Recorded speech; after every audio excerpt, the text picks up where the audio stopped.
తెలంగాణ వైద్య విధాన పరిషత్ director of health విభాగాల పరిధిలో బదిలీలు పారదర్శకంగా జరిగాయని టీజీడీఏ ప్రతినిధులు డాక్టర్ బొంగు రమేష్, డాక్టర్ పల్లం ప్రవీణ్, డాక్టర్ లాలు ప్రసాద్ తెలిపారు. ఎలాంటి అవకతవకలు లేకుండా బదిలీల ప్రక్రియ పూర్తి చేసేందుకు ప్రభుత్వానికి ధన్యవాదాలు తెలిపారు.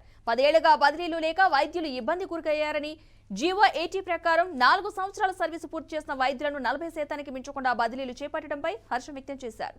బదిలీలపై గురింపు లేని కొన్ని వైద్య సంఘాలైతే చేసిన ఆరోపణలైతే తీవ్రంగా ఖండిస్తున్నట్లుగా చెప్పుకొచ్చారు.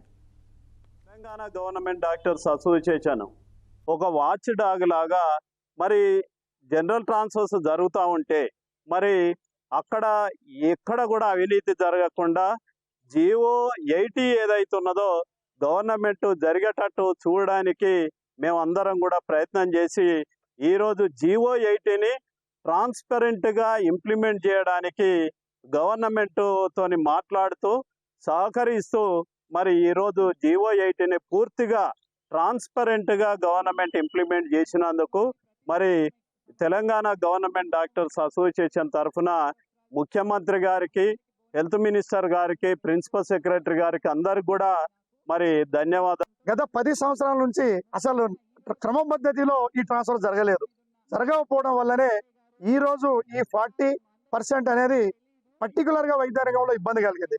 దీనికి ఎందుకంటే వైద్య రంగంలో ఈ టీచింగ్ ఫ్యాకల్టీ మనకి ఇబ్బందులు అవుతాయి. ఒకేసారి మ్యాండేటరీ షిఫ్ట్ చేయడం ద్వారా హైదరాబాద్లో ఉన్నటువంటి డాక్టర్ అందరు పెరిఫెరల్ షిఫ్ట్ కావడము, అక్కడ ఉన్న డాక్టర్లు ఇక్కడ రావడం కొంచెం ఇబ్బంది అవుతున్న మాట వాస్తవమే. అదేవిధంగా director of public health side ఈ నర్సింగ్ స్టాఫ్ అయితే ఉందో చాలా పెద్ద ఎత్తున ఉంటారు కాబట్టి అది జోనల్ వ్యవస్థ జీవో నెంబర్ 370 ముడిపడి ఉంది కాబట్టి మల్టీ జోన్ 1 మల్టీ జోన్ 2లో ఉంది కాబట్టి గతంలో ఏదైతే రీసెంట్గా రిక్రూట్మెంట్ అయినలో వాళ్ళ దాంట్లో ఇబ్బంది ఉంది కాబట్టి అవి సరి